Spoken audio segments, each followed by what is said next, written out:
You're listening to Following On with me, Neil Manthorp, along with former England fast bowler Steve Harmison. Harry Brook has started life as England white ball captain with a series win over the West Indies.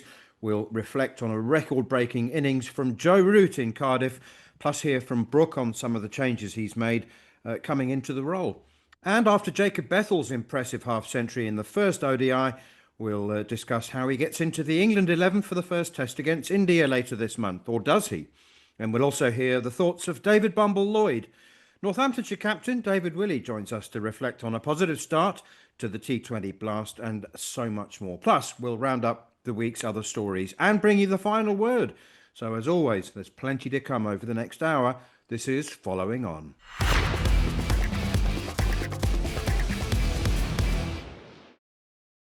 Well, Harmy, a cracking game. A cracking win, I should say.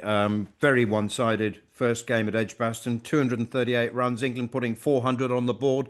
Top seven, all scoring runs. Bethl was brilliant. But I enjoyed the second game more. Yeah, I Joe did Root's as well. 166 was amazing. I did as well. And to be fair, it was for a large part of that second innings. It was like if Joe Root doesn't get 160, we're not winning. It was simple as that. I mean, what more can you say? I think I'd like to think I've been consistent over the course, even when he wasn't in the white ball team on this program. That I've always said, no matter what format we play, we should always have Joe Root in our team. Yeah, even now, even off the back of 166, I like to think I was consistent and say he should be in the T20 team as well, because he is an amazing player. His situation play is ridiculous. He understands the game in such a way where he's always putting pressure on the opposition captain by his manoeuvre of fields, the way he manipulates bowlers, the way he holds the other end together as well. Because you look at Willjax played a gem of an innings. Fair enough, he only got 49, but that 49 was so valuable because the way he went about that 49. Willjax, we see him as this franchise player, top of the order, bats at number 2 and number 3, goes out and gives it a smack. He came in at number 7, and I think what did he get? He got 49 off sort of 50 something balls, and I'm sure it was being helped by the other end, just the experience, the calmness, the know-how of Joe Root in a situation of putting pressure on the West Indies and take them into the sort of latter part of the innings, make sure that the one real threat, because Seals had bowled the majority of his overs already, and that was Alzari Joseph. And when he comes on, we'll make sure we're in a position just to consolidate and then go again. The bowlers were under pressure. I thought it was an absolute perfect run chase from England, and one I'm sure Harry Brook will be delighted with because of the way it went about. Because at the start, you're thinking 2 down for not very many. 310 looked a hell of a lot away. 309 looked a long, long way away. But while you've got somebody as experienced as Joe, you've always stand a chance. It was his 18th ODI century, and it was also the highest ODI score at Cardiff, surpassing Jason Roy's 153 against Bangladesh in the 2019 World Cup. And I must say, Joe doesn't always start as well as he did, but after a dozen balls, I'd looked at the West Indies bowlers and I thought, you're going to have to take all your wickets at the other end. There was just an air of inevitability about it. Anyway, let's hear from Joe talking about his future. When you get in those situations, you want to be there at the end and see your team home. As long as you've got that fire in your belly, I think you're always adding to the group and you're adding to the team. So as long as I keep scoring and keep contributing, then I'll keep putting myself forward, and hopefully we'll see where we are down the line. Well, he also said in that interview that he was hoping to play for many years to come, which is great, because when things were not going well as captain, there was talk about how much fight and fire there was in the belly. But I think that would be music to England fans' ears, wouldn't it? Joe's still got it. He's still getting better. Yeah, he is. You look at, I think the worrying signs for a lot of England cricket fans would be look over the road and go, wow, Virat Kohli's 36, he's retired. But I think the pressure that Virat's on from the environment he lives in and the world that they live in India, and the scrutiny and the intenseness of what cricket and the passion is over there. A little bit different from an off-field point of view. For somebody like Joe Root, Ben Stokes is probably a little bit more intense than what Joe's is, but it's great to hear that he still has the hunger, the desire to get better. And while he's doing that, he makes others better. And that's the beauty for me about Joe Root. While Joe's in the team, while Joe's playing and batting well, like Jimmy Anderson and Stuart Broad, Sir Alistair Cook, when they were in the dressing room, striving to be better, even though they were in the sort of greatness category, it was taking the dressing room to a different level. It was taking everybody else. So anybody that came in, a new player came in, possibly with a bit of a swagger, possibly with a bit of arrogance. Now going to England playing a new tracksuit, got a central contract. I am Mr. Big. Well, there's a bloke in a corner who's got 13,000 Test match runs, behaves like this, and he wants to get better. That's what Jimmy Anderson was like. That's what Stuart Broad and Sir Alistair Cook were like. This is what Joe Root's like. And for me, that's why the dressing room will always get better while Joe's in it. I'm going to ask you about Jamie Smith opening and Willjax being at 7 in just a moment. I mean, it depends on your view of Willjax, but I have to say that looked like a very, very well-balanced team with a quality player at number 7 who also bowls. But never mind my opinion. This is what Harry Brook had to say about Jax batting at 7. Obviously, he hasn't done that role much, but imagine getting us 5 down and Willjax comes out to bat. It's not the nicest sight to see. So he's such a powerful player. Everybody's seen it in white ball cricket, and yeah, I could see him getting 100 or 50 balls at some point in the near future.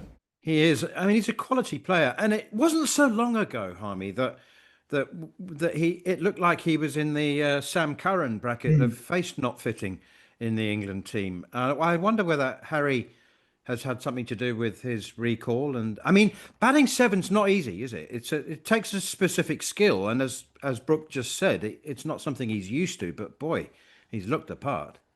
Yeah, he has looked apart, and he looks as though he's got different skill sets, which I quite enjoyed. That skill set of being able to read the situation, like what Harry Brooks just said there, coming in at 7 and being able power and being able to get 100 off 50 balls. He needed a different skill set at Cardiff, because we didn't need 100 or 50 balls. We needed somebody to bat 60, 70 balls with Joe Root to potentially get us in a position to win the game. And that's what he did. So he showed the other side, which I really, really enjoyed. The thing with him in batting at 7 is, if you look down the success of English cricket in white ball cricket under Owen Morgan, and try and follow some sort of blueprint of that, Joe Root was in there, wasn't he? He ran the show at number 3. We still probably haven't quite got the all-rounder bit in Ben Stokes. We're earmarking, and I mean, it's big shoes to fill. Somebody like Jacob Bethl, who's in and around there. You have the power player in the middle order, the 2 guys at the top going for it in the first power play, and then you had the trump card. For me, one of the best cricketers that England have ever produced, one of the most influential cricketers England have ever produced, and that was Moeen Ali. We never replaced Moeen Ali, and I think because of this, the way I look at it, this is Moeen Ali's replacement. Willjax could comfortably bat at number 3 in a situation if need be, and then he's now going to work on his bowling. So that little off spin that he can do, he's got to get better at. But the Moeen Ali batter, I think that's something that England have missed since Moeen's gone, and I think that's why England have had a little bit of a troubled time in major tournaments, especially in the subcontinent. So these are the areas I think England need to get better in white ball cricket, and they've identified Willjax to probably take over from that Moeen Ali, slot at number 7. But if he needed to bat number 3, if England got off to a good start, I'm sure he'll get elevated to do that. So I like the way England have gone. England haven't ripped it up. People are going, this big, massive rebuild. It's not a rebuild. England, I don't think they really needed a rebuild. I just think they possibly needed a little bit of a break. They need a little bit of a reset when it comes from a captaincy point of view, because obviously it wasn't working for Joss and it wasn't working for the team. And now you've got the sort of the added the injection of Brendan McCullum. But the thing I like about what they've done is they haven't just gone, right, throw it all out, start again. what they've done, identified areas where they need to be better. And you look at this England team now, it's not a massive wholesale change between Josh Butler's team and what Harry Brooks got. But there's one or two little key components which are game changers for me. And I like the one at number 7 in Willjax. I think they've got less sort of franticness at the top and volatility at the top from Phil Salt's point of view towards Jamie Smith. I think technically he's a better player. I think he looks a better player, especially if the ball is moving around. So just in 2 major position shifts, they're getting, I think, they look a lot more of a solid unit. And I think because of that, it's something to build on. Jamie Smith's not going to get runs every week. Willjax is not going to get runs every week. If you give them 30 or 40 ODIs in these positions with what else you've got, I think England will be a force coming next World Cup. I forgot to mention there was something else in Joe Root's interview that brought a bit of a lump to my throat. He spoke about his sense of regret that he wasn't able to do more coming towards the end of Jos Buttler's tenure as captain. It's a great regret of his that he wasn't able to score more runs and to help Jos turn England's fortunes around before he gave up the captaincy. And that was a very special moment from Joe Root. And he said that it was spurring him on. So there's that to comment on. And because we're out of time, a word about the West Indies as well. And they got belted in the first game and they lacked killer instinct in the second. But I tell you what, I still don't think they're far off. No, they're not. They're not. And in Casey Carty, they've got somebody who can obviously score runs, but again, they've got the typical West Indies. They've got power, they've got flair, they've got flamboyance. They've got bowlers who can take wickets. They just sometimes don't always come together as a group of 11. It's normally 2 do it or 3 do it. And you look at the bowling unit. Alzari Joseph turned up this one. Didn't turn up the one before. Jaden Seals did the same. Moti's probably the most consistent. So there is going to be times where West Indies will turn a big team over, and you're going, wow, that's a shock. And it's not really a shock because they've got players who can do that. But I must admit, when the first wicket went down, I thought, oh, this could be a quick game. But boy, did in Shai Hope, I think they've got a very, very, very good leader as well. Not only a good player, but I think a good leader as well. So the West Indies aren't far away. You're right. The pitch of the Oval possibly will suit them. Ball coming onto the bat a little bit more, bouncing a little bit more, smaller ground, especially straight. So hopefully we'll see another good contest there. And Joe, I mean, he always does. He has the right tone. He says the right thing, and it's not because it's saying the right thing because that's what's not needed to say. He says things from the heart, and he will. It would have kept him up at night. Knowing Joe as I do, it would have kept him up at night. What happened with Jos Buttler and not being able to do it. He was the same when he relinquished the captaincy and what he wanted to do for Ben Stokes. He was like, this guy has been asked so many times from me to go and do something. I have to repay him when he becomes captain. These are the things, and it's not sound bites for the media. This is coming from a great person who's got a big heart, who always wants to give the best that he possibly can for the team he's playing for. And unfortunately, it didn't work for Jos. It didn't. He wasn't a bad captain. He wasn't. Just at times things didn't work for England. There's a lot of retirements, a lot of good players left the stage, a lot of players that didn't leave the stage possibly should have left the stage. And Jos, unfortunately, took one for the team. Hopefully he's going to go back. He's going back to enjoying his cricket because, we need Jos Buttler as well because he's still, I think, the best. Joe Root's the best player we've ever produced. But I think our probably the best player that we've had from a skill set point of view is Jos Buttler. From an individual brilliance point of view is Jos Buttler. And if we get that back as well, boy, have we got a good side. You're listening to Following On here on talkSPORT 2 with me, Neil Manthorp, along with two-time Ashes winner Steve Harmison. Next up in part 2, we'll discuss another strong week for Jacob Bethl and debate whether there's a place for him in the first Test 11 against India later this month, which, I remind you, overseas listeners can hear live ball by ball on the talkSPORT Cricket YouTube channel.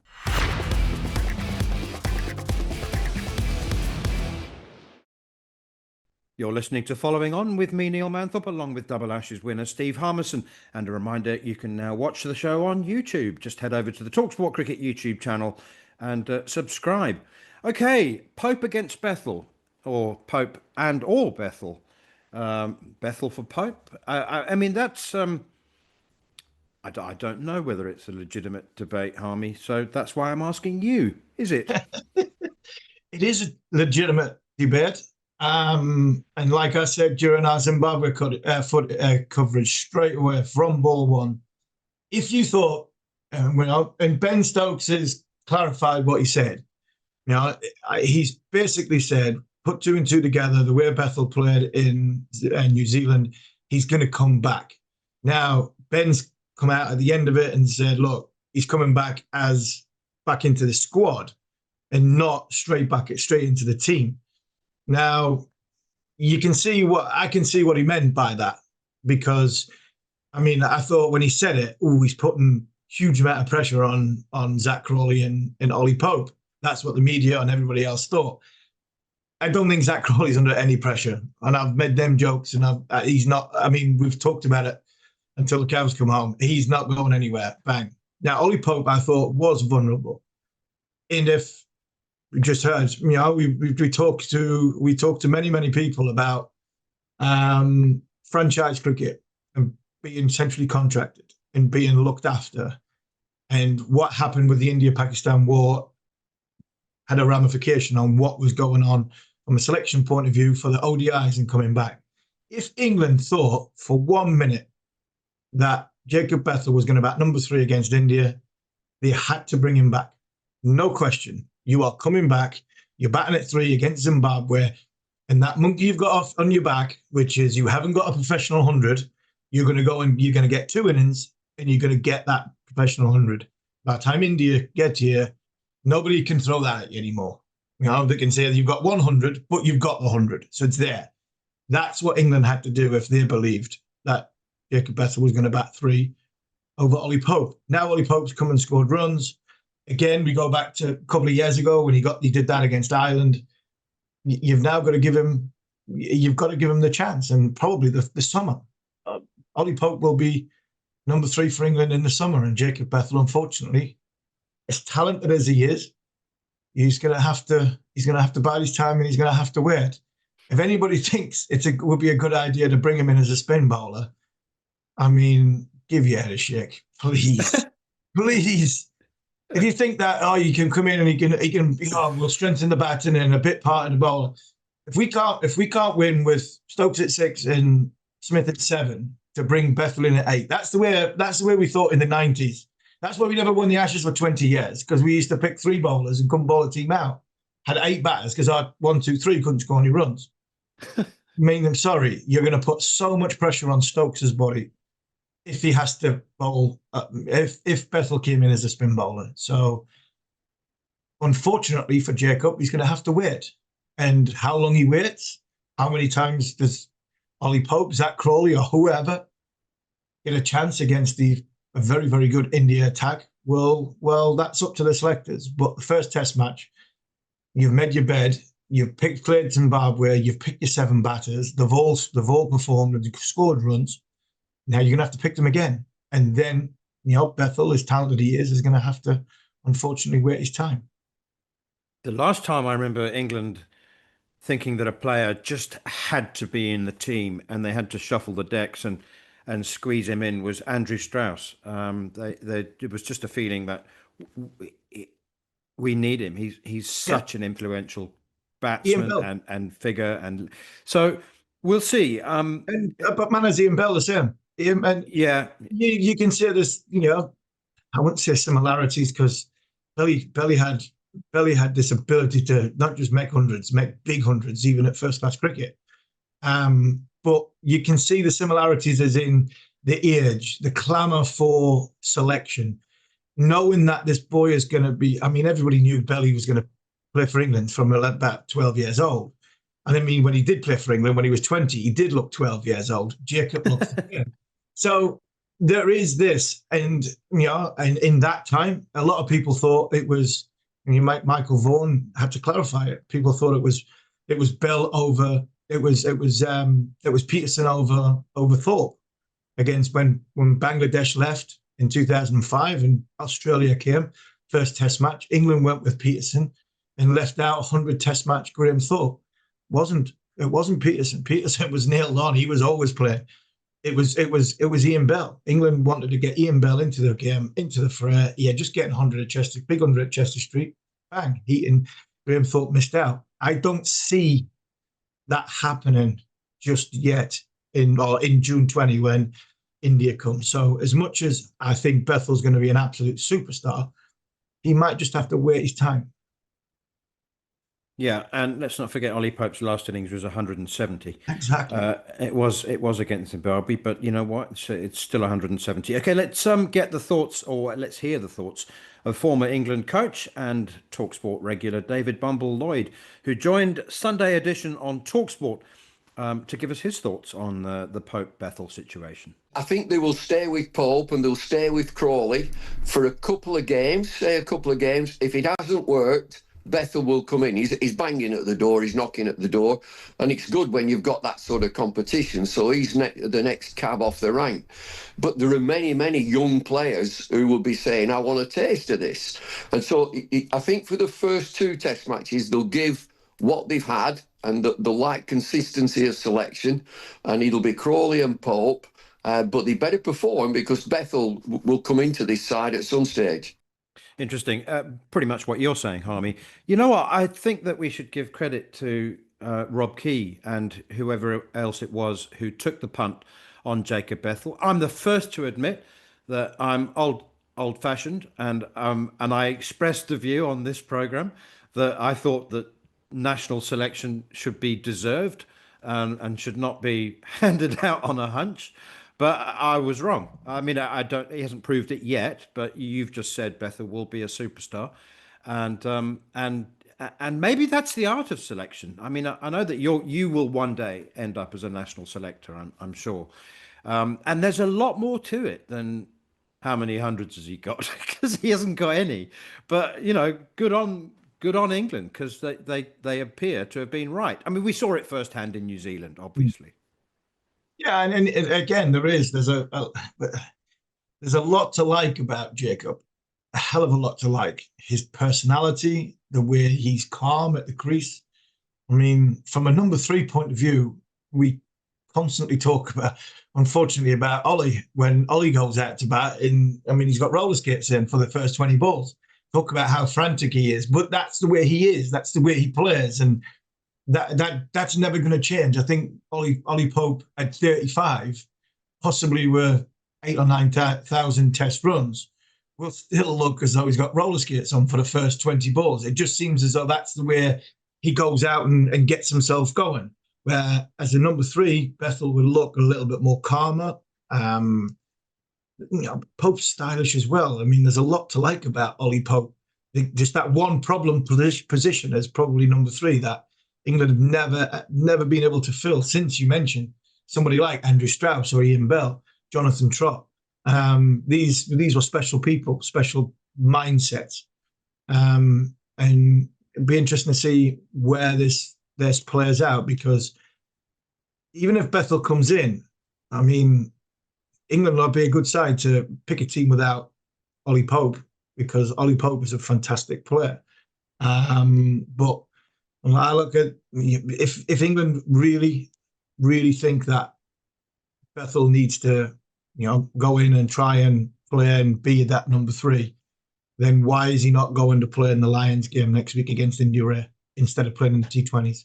He's just been to IPL. He's played a lot of T20 cricket.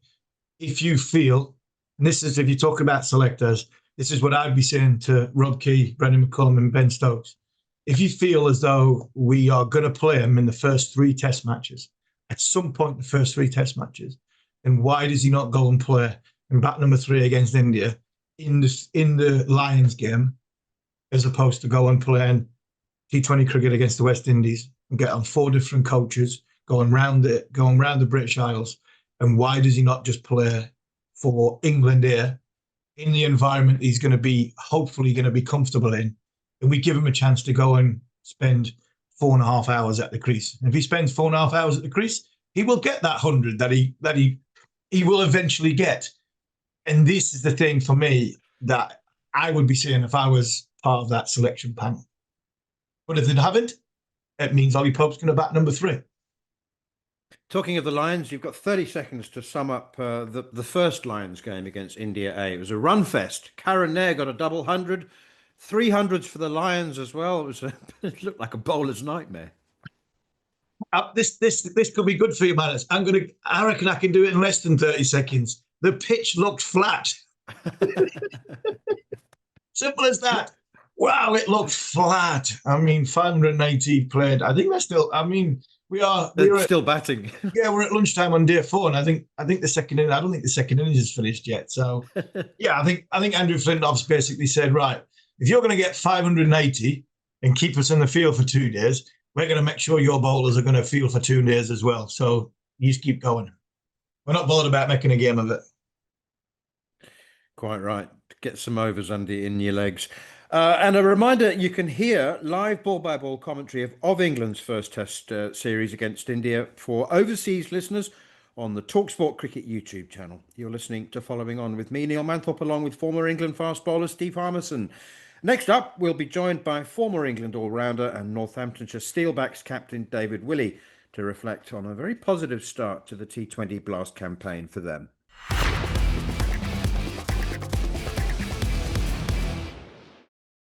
You're listening to Following On here on talkSPORT 2 with me, Neil Manthorp, along with former England fast bowler Steve Harmison. And if you've missed any of the show or you wish to catch up, you know what to do. Download the podcast from the Following On feed, available as always via the free talkSPORT app or wherever you get your podcasts. And as promised at the top of the show, we're joined live now by Northants Vitality Blast captain David Willey, fresh off the back of a... I mean, I've got to ask you a scorecard question, David, because I'm afraid I didn't see any of the stream. But I mean, the low-scoring games are the good ones. I mean, Leicester were 30-odd for 7 and managed to get to 120, and you won with 4 balls to spare. So did someone forget to cut the pitch? Thanks for joining us. Thanks for having me. Yeah, I mean, a stark contrast to the game we played up at Headingley a couple of nights before. So, I think the good thing is managed to adapt and, win a high-scoring game, but then, graft out a pretty... It's not a great one for the spectators, really. That was it. No, it's not. But you talk about, you've as a captain, you win the toss, or you lose the toss. You ask your team to start well. Well, last couple of games you have started well. I mean, what do you have? Yorkshire 9 for 3. So, I mean, you must be happy. First 2 games of the Blast have gone well for you. Yeah, obviously off the back of last season where we lost in the quarterfinal. I think we got done by the schedule a little bit there, but the boys, we've got a pretty settled side. Everyone knows their roles quite nicely. So we've kind of just fallen back into where we, picked up where we left off last year and got off to a couple of good starts. Couldn't have asked for a much better start, really. Harmon and I are particularly fond of Northants. We call Northants our Moneyball team. There's one from here, one from there, a little bit of this, a little bit of that. Some old guys, some young guys. I mean, it works though. Northants got a great record in white ball cricket, T20 cricket in particular.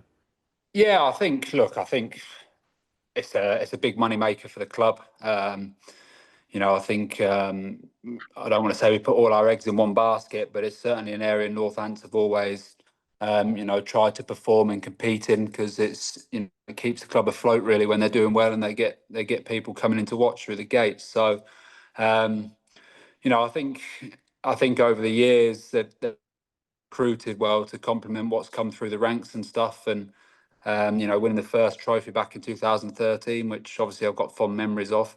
I wanted to come back and hopefully give back something back to the club, for the club that's given me, everything that I've had in the game, really. And Darren Lehman, how's Buff going as coach? I mean, a tough start from a red ball point of view, but like you said, you prioritise white ball cricket, as in this is where you get bums on seats and producing players and stuff like that. He's a quality captain, international leader. How's Buff enjoying himself in Northampton's dressing room? Yeah, it's been amazing. I can't speak highly enough of him. I think, obviously he's wanted to come in and see everybody with a bit of a clean slate, which is is great for everyone at the club, really. And then, you know, I think he's sort of gone about it in a way that he wants to play cricket. And, you know, there's been a couple of games there, probably not sat where we'd like to be in the table, but the style of cricket and wanting to win games of cricket, you know, is how he wants to go about it. And I think then he can start to build a squad that are going to be able to play that cricket, and he believes in. So, although, yeah, not probably sat where we'd like to be in the table in 4-day cricket, but heading in the right direction, definitely. Forewarning, we might head on to the NOC question in a minute or two. But first of all, tell us about your PSL experience. We spoke to David Visa a couple of weeks ago, and he said that at no point did he feel personally threatened, but his family felt very much sort of under pressure. Were you there when the tournament was suspended? Was it a hairy experience for you? Yeah, I mean, you've hit the nail on the head there. I think, you know, while we were there, you're sort of in the midst of it all, and you can feel it and see what's going on firsthand. And we never felt directly in threat with anything that was going on, but certainly family at home. You know, you look on social media and the news and everything, and it probably looks a lot worse than it actually is. So, you know, look, we're there to play cricket and don't want to get caught up in everything else that's going on there. So I think it was the right thing that we were, you know, taken out of Pakistan and move, you know, go home essentially. But I think that was the right decision at the time. But yeah, while we were there, we didn't feel in direct threat. And David, I know Manners sort of prompted you for the NOC question. I mean, you've been around the block. You know, obviously, the ins and outs of cricket. You mentioned there, you won with Northampton in 2013 in a competition which is close to Northampton's heart. You know, this is the first time the PSL's crossed over with a start of English summer. We've seen what happened with someone like James Vince having to leave Hampshire for what Hampshire give him and he give Hampshire. Does the NOC question have to be done on an individual basis and does common sense have to come into it, or where do you sit on that? Because I think some of the stuff I just don't think it's fair especially for players who have had that international career. Yeah, look, I mean, I won't sit on the fence here. I think how that was all, you know, all that came about was ridiculous. And I think as a result, you've got people like James Vince, who's done so much for Hampshire, now not playing red ball cricket. Now, okay, they're trying to protect the English game and stuff, and I understand that. But at the same time, part of protecting the English game, players that help the next generation, keeping them around. So if you look at it more on an individual basis, you then, someone like James Vince, you say, yeah, you go, buddy, go and, you know, you've earned the right to go and play in these competitions, and at the back end of your career, make some money. And at the same time, you want him to then drop back in and bring all of his experience and stuff to the next generation of English cricket, which, you know, hopefully as they come through, they go on to represent England and basically do the same thing. I think, changing subject, you could take it as a sort of backhanded compliment because of your success as a new ball bowler and your preeminence as a bowler that you were never really appreciated, and certainly in your England days, as an all-rounder, as the all-rounder that you are. And you're scoring runs, you're batting at 3 and 4. Is this it's just nirvana for you? It's just perfect territory? Is exactly and captaining the team? Yeah, look, I think my role as captain came about at a really good time when I was at Yorkshire. You know, I'd probably fallen out of love with the game, and they gave me the captaincy, which really changed my focus from my performance things after that 2019 World Cup, where, you know, I wasn't sure what my direction was in the game anymore. So to have a focus on the wider group and trying to help everybody else was perfect time for me, and I've really enjoyed it. You know, I think the journey through county cricket as a youngster can be challenging, and I think individuals put a lot of pressure on themselves. So I'll try and take that away and just try and play a brand of cricket that everyone enjoys and an environment that everyone wants to play in. And you did very, very well as an international cricketer. You've seen how England, you know, had a little struggle with obviously the back end of Jos Buttler's time. You've just seen like Harry Brooks started, the Brendan McCullum era. What have you made of the way England look now? I think probably across the board, because I don't think they look any different between red and white ball or what they're trying to be. Do you look No, back I and mean, look, I wish I could have played at this time, because it actually, if anything, David, it probably suits you now than what it did before. yeah, look, I think, I think it's another topic about how they're doing the central contracts and things now. I think they're trying to protect players or keep them close to England and not let guys just go off and play franchise cricket, which I think slightly the wrong way around in my own opinion. And to go to that World Cup in India as the only player not to have a contract, it kind of, I think that tells me what my value is really. So I took the decision to step away from international cricket. I still feel like probably playing my best cricket of my English career, but yeah, look, I think they're obviously, Baz is trying to streamline it all and have staff and players that cross over between all formats. And, I think that's great. But I mean, there's a lot of cricket to be played. And then how long does that last? I mean, it's going to be tough on guys all year round to play in every single format. So, yeah, look, I'd love to still be playing cricket for England. I still like I'd be good enough to play at that level, but the way things panned out, it was the right decision for me to make the decision. 35 isn't what it used to be. I mean, 35, people used to think, oh, he's coming to the end, but strength and conditioning is a bit of a different science these days. And yeah, I mean, you could carry on for, I don't know, as long as you want, really. What does the future hold? How much do you plan the future? I mean, Buff, Darren Lehman has said he'd love you to play red ball cricket for Northants again. Yeah, look, I mean, I've not ruled out red ball cricket by any means, but when you talk about the money that's involved in these other franchises and the PSL clashing with the English summer now, at 35, you're at the back end. You don't know how long these franchise gigs are going to keep coming along. So at the end of the day, it is business, and as it is in any other line of work, you've got to make your money. So look, at the minute, the franchise scene is paying me a lot more money than red ball cricket is, and I'd be stupid to turn that down. So as much as I'd love to be out there playing 4-day cricket, it's still franchise cricket at the minute for me, and I'd like to carry on doing it for as long as possible while I'm enjoying it. Again, around that 2019, fell out of love with the game and things. Found my love and passion for the game, and I promised myself that I'd only carry on playing for as long as I am still going out there with the smile on my face and enjoying it for what it was when I was 12 years old in the garden. Sometimes, David, when you do need a next challenge, the captaincy is something that is the greatest thing, because what motivates you if you haven't got the international to go at, what do I need to do? Well, I need to be the best version of myself because I'm the leader, so I have to lead from the front. Northampton have produced players for England, yourselves, likes of Ben Duckett and people that have either gone on somewhere else, but you produced them.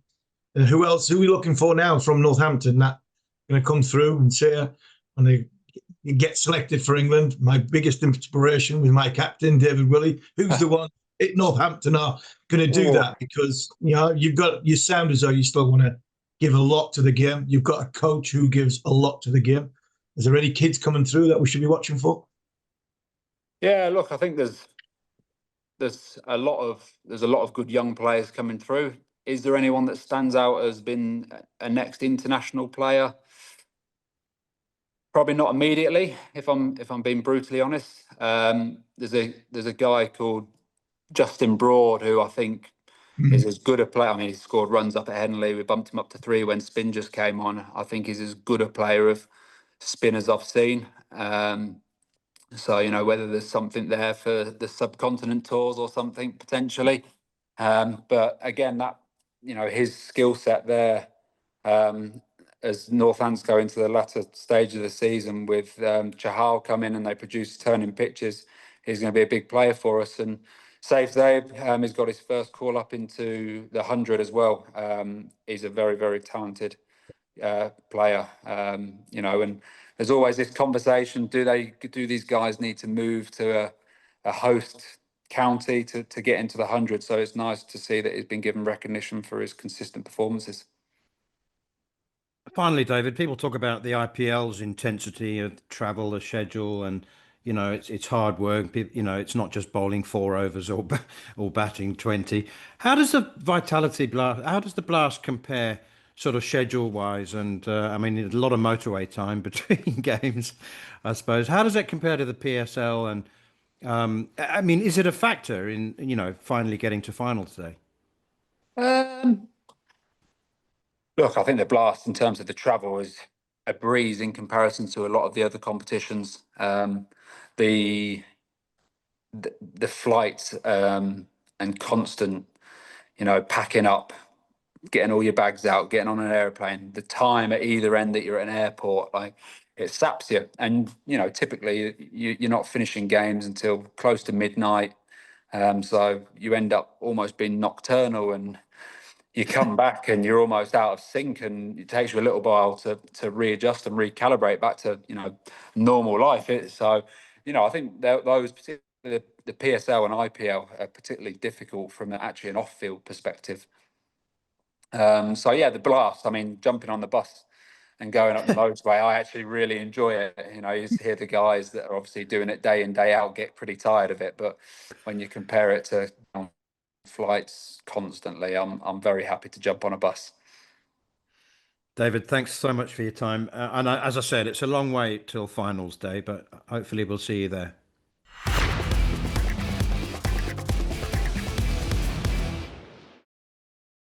You're listening to Following On here on talkSPORT 2 with me, Neil Manthorp, along with former #1 bowler in the world, Steve Harmison. Make sure that you subscribe to the talkSPORT Cricket YouTube channel, where you'll find live commentaries, our Bumble and Kimber shows, and an exclusive interview with New Zealand legend Kane Williamson, who, amongst many other things, gave us his thoughts on the current state of Test cricket. You can see that it is challenged all around the world, some countries more so than others, and you know, the commercial challenges that come with it when you've got these other formats that seem to be you know, ticking so many more boxes, and therefore off the back of that, the pathways that are created in terms of young players and what their aspirations are. And so for me, growing up, it was absolutely Test cricket, and there was nothing else. And there's so much more now, and so many amazing opportunities for players, so many more opportunities as well. So there's a fast moving landscape that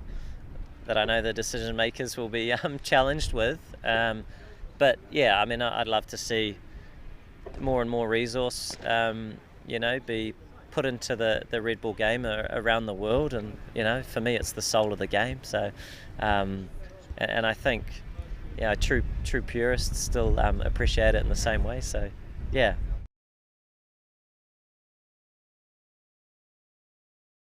That's former New Zealand captain Kane Williamson, and you can watch the full interview on the talkSPORT Cricket YouTube channel. I'm very glad that he endorsed the World Test Championship for all of its imperfections, and it is, I would almost say, grotesquely imperfect. It is still better than no World Test Championship. And Williamson knows that, because he's in one of the countries that has benefited. Well, they've won it, obviously. They won the first one. But the countries outside of the big three, I think it's saved Test cricket, Harmy. Honestly, I really do. And Englishmen and Australians don't always appreciate how much trouble Test cricket is in because of the Ashes. I mean, elsewhere. 100% right. I couldn't agree more with what, you know, you've just said, and echo what Kane just said, that, you know, apart from the big three, the others were struggling, and we can't, as much as anybody in that big three wants to think that the big three can survive just playing against each other. It's not possible. It's not possible. So do we need more teams? Do we need more teams to play Test cricket, to have two divisions, to have a promotion and relegation? All these things need to be talked about and to be discussed with adults in a room, which makes Test cricket better, because I do believe the World Test Championship has made Test match cricket better. And I agree that it isn't perfect, but hopefully it's a start of something that can get to something perfect in, I think, in our working lifetimes, in the next sort of 10, 15, 20 years. We could have something which is, you know, bringing kids back from franchise cricket into Test cricket because that's the pinnacle. No matter what anybody says, the pinnacle of your career. And David Willey can talk about money, and he's right to do that. But in 10 or 15 years, when you're finished playing, you're always remembered. You're always talked about. The next person we're going to talk about in a second is the greatest cricketer that's ever come out of England, because he's we talked about Jimmy Anderson as his test match wickets, a column, how many wickets he's got. Whenever you're brought into it, double Ashes winner, Steve Harmison, how many test matches you played, how many wickets you got or runs you got, how many Ashes you won. It's all about test match cricket. It was before, it will again. And I think the little imperfections, if we can get that right, will probably make people come hopefully back to test match cricket. Yep, it will. It absolutely will. Go on then, let's talk about Jimmy in Lancashire. He played his first T20 game for 11 years. It's been over 4,000 days since his last T20 game. And Lancashire, we talked about the Steelbacks winning 2 from 2. So have Lancashire. You'd have got short odds on that, given all the shenanigans going on behind the scenes. There have been some really interesting articles written, and Lancashire tearing itself to pieces, and Dale Benkenstein's, I'm going to say, acrimonious departure as coach. So they're doing something right. They're winning a couple of T20 games. Hopefully it turns the season around for them. Hopefully it does. I like the county. I've got a huge amount of affection with it. Obviously close connections with Andrew Flintoff and with Neil Fairbrother. Obviously, we all love Bumble. And it was a county I nearly signed for once upon a time, but that's for another day. To see Jimmy back playing, I mean, he was always going to get one in his first over, wasn't he? It was brilliant. And it was fantastic to see. I mean, when you see somebody 43 years old, and when you talk about love for the game, Jimmy Anderson doesn't need to play cricket for money. David Willey possibly needs to play cricket for money. And there's a lot of franchise cricketers out there who want to play cricket for money. Jimmy's not playing for money. Jimmy just loves playing cricket. He's probably at loss where he's going in the next part of his life. So he's hanging on to the one thing that he loves doing. And he's 43 by number. But boy, does he not look 43 by age. I mean, when I was 43, I looked 43 by age. Jimmy does not look 43 by age one bit. What did he get, 3 for 17 off 4 overs? It was brilliant to watch. And it was good to see, because Keaton Jennings had a smile on his face again. Michael Jones, who I think is a really, really talented cricketer, who went back to Lancashire from Durham. He got runs in the game. And yes, there was a little bit of a ray of sunshine over the Red Rose, but they've got a long way to go, because reading some of the articles and seeing one of my best mates, Dale Benkenstein, have to leave the way it's gone. Lancashire are tearing themselves apart from inside. And that's something, you've seen what happened with Yorkshire, and, we don't want to go into that stuff. But when the big counties are tearing themselves apart from the inside, it's not very nice. It's not very nice. And more often than not, it harms the people that are playing and representing them on the field when the board are absolutely obliterating each other. That needs hopefully pulling together, because it is a very, very big county with a great facility that produces great players. But unfortunately, over the course of this year, it hasn't been up to the standards that, or the last couple of years, the standard that Red Rose, the supporters deserve. Okay, on to a couple of retirements, ODI retirements. Glenn Maxwell and Heinrich Klaasen have pulled the plug. Maxwell said that he was aware that he was lacking a bit of pace in the 50-over game. He's still available for T20 internationals and test matches. Oh, I think that might be optimistic.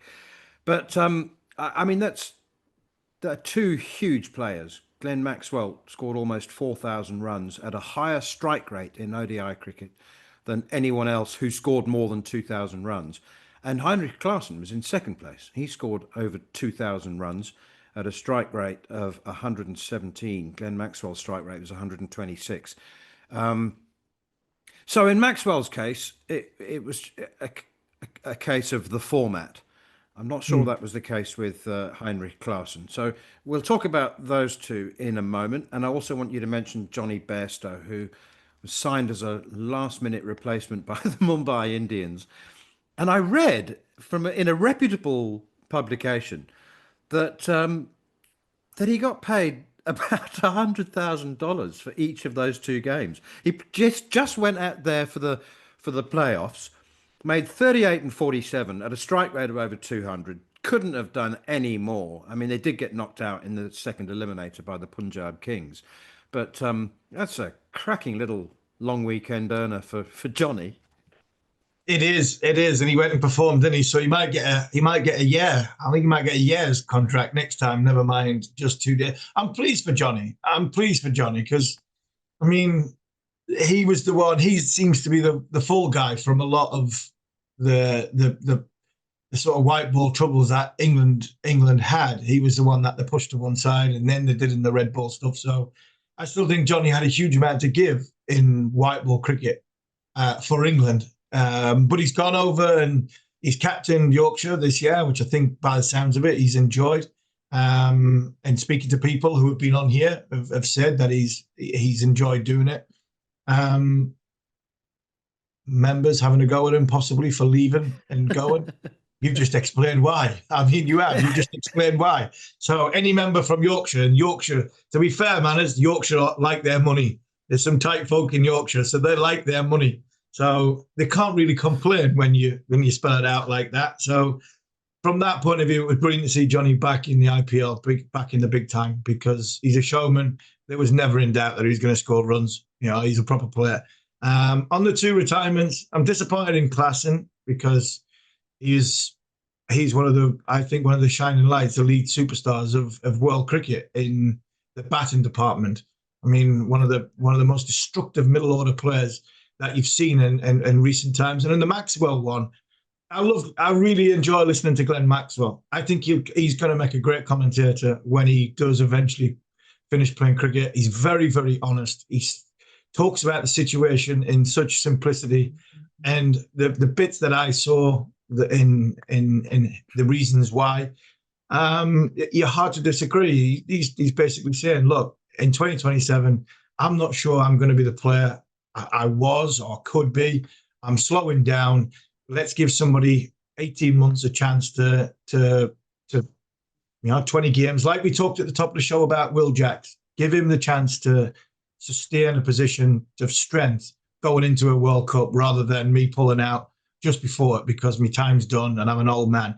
I think what he was saying was fantastic, but I'm really disappointed with I would be if I was a South African fan of Heinrich Klaassen, because I actually think Heinrich Klaassen probably did have more to give. He's 33 years old and he's at the absolute peak of his game. I think there's a possibility that he hasn't actually reached the peak. I honestly think that the next year or two we could see even more stunning batting from Heinrich Klaassen. I don't know the reason. Is that franchise cricket, or is it just falling out of love with the people who are involved with running South Africa? Because now it's all. I mean, it's not individual coaches for the individual formats. It's now one management group like England coaching the lot. So is there anything in that where he's gone, I don't fancy playing for this? You know what, Harmy? I can say hand on heart that I don't know, but I can tell you that Heinrich Klaassen loves red ball cricket. It's absolute passion. His dream was to play Test cricket. Yeah. And when Shukri Conrad was made Test coach, he picked Klaassen for the first couple of games and then told him that he wasn't good enough to keep in Test cricket. And it shattered Klaassen, who, if you remember, issued a really heartfelt statement when he retired from Test cricket. Yeah. Because he had to free himself up, and then Shukri Conrad was appointed all formats coach. And 2 weeks later, he's retired from international cricket.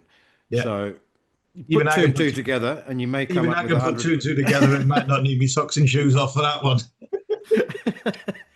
So just a thought. Okay, We've got a couple of other things to mention.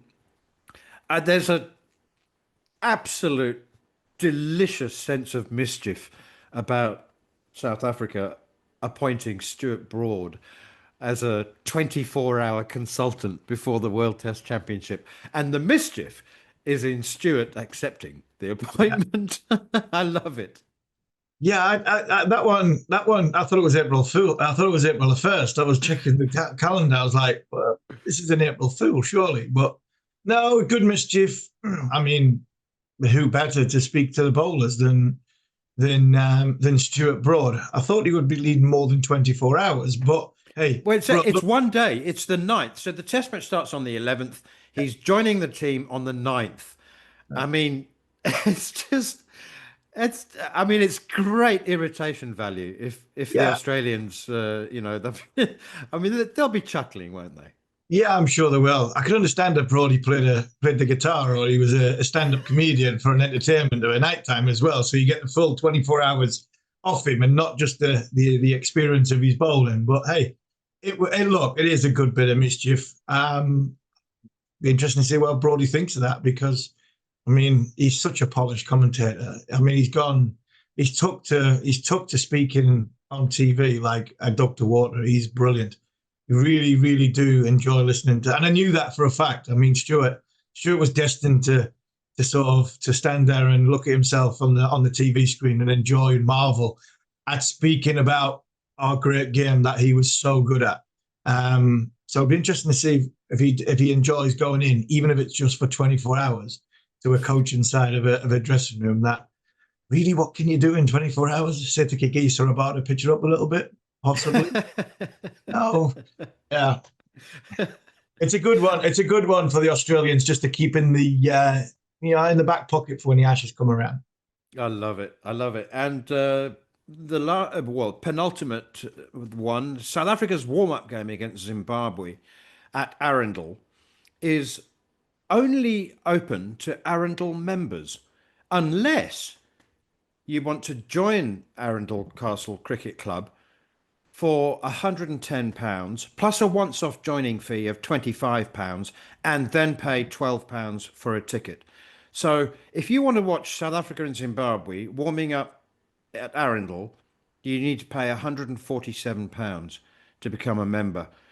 What absolute nonsense. And I've tried very hard to get an answer to who's responsible. Arundel Castle Cricket Club said the ECB who were organising the game. Zimbabwe said the ICC were organising the game. Arundel told me to ask Cricket South Africa. Cricket South Africa said it was nothing to do with them. The ICC haven't got back to me. The Arundel Castle Cricket Club then said it was an ICC regulation. I asked the ICC which regulation prevented spectators from attending a warm-up game between two international teams. No answer. It's sometimes, Harmy, the game just punches itself in the face. Yeah. What an opportunity for people to go and watch. You know, Zimbabwe might have got belted last weekend in the test match at Trent Bridge, but they made a lot of friends off the field. They could have made a lot more. South Africa, everybody's favourite underdog, because, Englishmen like to see Australia lose. And Arundel Castle Cricket Club could have made a bit of money at the bar, presumably. And yet, no, it's being played only for the benefit of Arundel Castle Cricket Club members. You can tell I'm irritated. Yeah, you can, and that was out of my. Honestly, that was a rant out of my league. That was one of mine.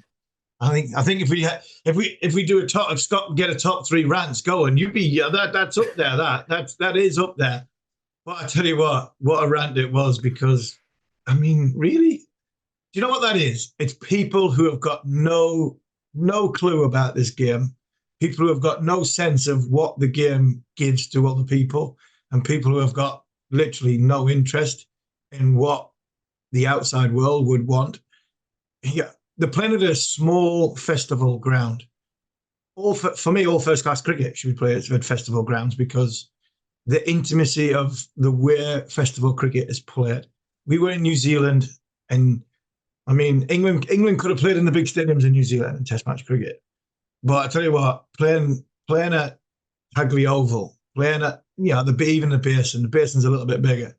But these grounds are so much fun to play in when they're full. And you've got two teams who are, international teams who One's about to play Australia, one's just played England. And the bureaucracy of this is just stinks. It really does. And it smells of people who have got no clue, no idea, and probably no interest in what anybody outside feels, wants, or wants to sort of go in and watch the game of cricket, which would be, a festival. The colour at Trent Bridge was unbelievable. The Zimbabwean colour was brilliant. The flag colour was excellent. The red shirts from years gone by, Edo Brandes shirts and Andy Flower and all these shirts, and they were in all four corners of Trent Bridge. I mean, you had Henry Longer sitting and singing with them. You had Phil Tufnell in there, doing an interview and singing in there and dancing in there with him. That's what Zimbabwe have just been and done to English cricket at the start of the summer, which is going to be massive against India, because India are going to bring the colour the same. And you've got bureaucrats, you've got blokes with ties on who have got no sense of what community spirit is, going, nah, we don't want them in. We don't want people in. We want to close it off. But I tell you who will be in there. The ICCs with their gin and tonics and their little, I wouldn't say ties, with their cravats. They'll be sitting there with their deck chairs on, eating their ice creams and drinking their champagne, drinking their gin and tonics, watching. And it'll be like a little benefit match for a few delegates. Game stinks sometimes. Oh, honestly. And finally, you mentioned Michael Jones earlier. Did you see the clip on the stream of the blast game between Durham and Lancashire? Jones hit one through the back of a Mercedes-Benz windscreen. Yeah, that could cost Durham a fortune, that one, because I would imagine all around the ground, well, to be fair, a lot of places inside the ground you can't park, Durham. The only places you can park is in the gym, because obviously it's open to the general public. So the only people that can park in them car parking spots are members of the gym. So they weren't even at the cricket. So there's a bloke just walked out of sauna, sweating like anything. He's got a natural air conditioning in the back of his car on a hot sunny afternoon.